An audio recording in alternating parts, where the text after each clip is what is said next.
Why are we even going on about this? It's not like fathers are a necessary part of their children's lives, right? Oh wait, yes it is.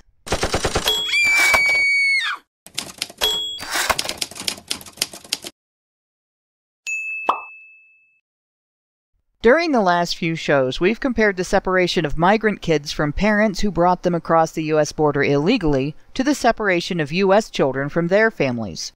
We further discussed two specific scenarios: separation of incarcerated U.S. kids from their families, and the separation of U.S. kids from their fathers in divorce cases. Today, we're going to expand on that last topic with a discussion on the importance of father involvement. The need for this discussion is demonstrated by society's easy tolerance for the destruction of father-child relationships facilitated by family courts. As described in the opening video for Separation of Child and State, HBR Talk 42, facts do not back the oft-stated assumption that the single mom phenomenon in the U.S. is caused by widespread willful absenteeism among fathers. In fact, approximately 70% of divorce is initiated by women, most of the time not due to being cheated on or otherwise abused. According to the report, These Boots Are Made for Walking: Why Most Divorce Filers Are Women, by Margaret F. Brinig and Douglas W. Allen, divorce filing is influenced by factors such as custody, division of marital property, and the ability to acquire further payments from one's ex-spouse. In other words, it is easier for the wife to leave a marriage because she can depend on the courts to award her primary custody of the children and a subsidy from her ex-husband to fund her new separate household. Divorced mothers are not alone in their use of the state as a collaborator and a collection agency, however.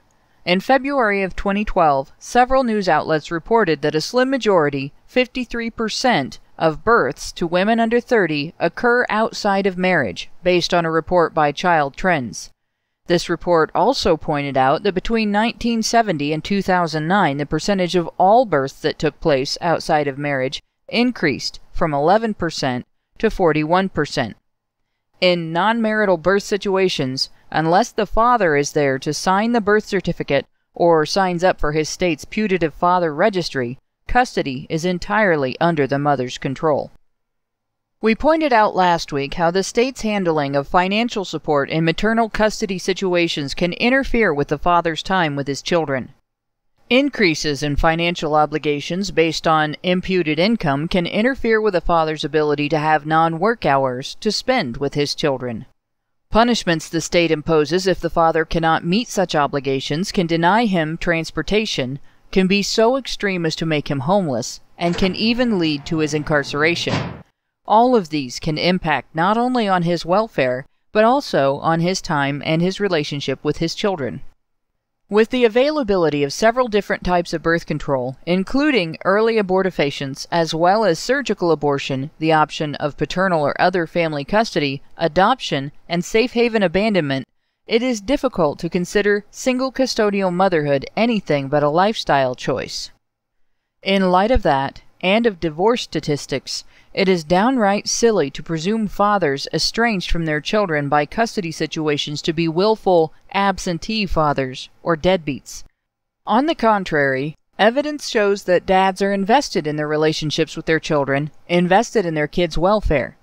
While their provider role, which leads to the rare single custodial father being more likely than single custodial mothers to be financially stable and self-sustaining, may steer their interactions with their children in different directions than that of mothers, there is evidence that interaction with dad is no less vital to a child's development than interaction with mom.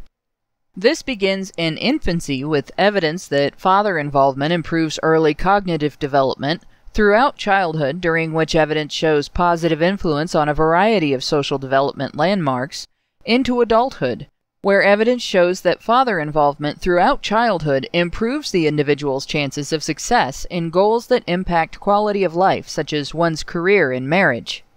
While we as a society easily recognize the importance and value of a mother's nurturing, it is, therefore, vital that we equally recognize that of father involvement, especially in the context of today's tendency to so easily cut fathers out of their children's lives.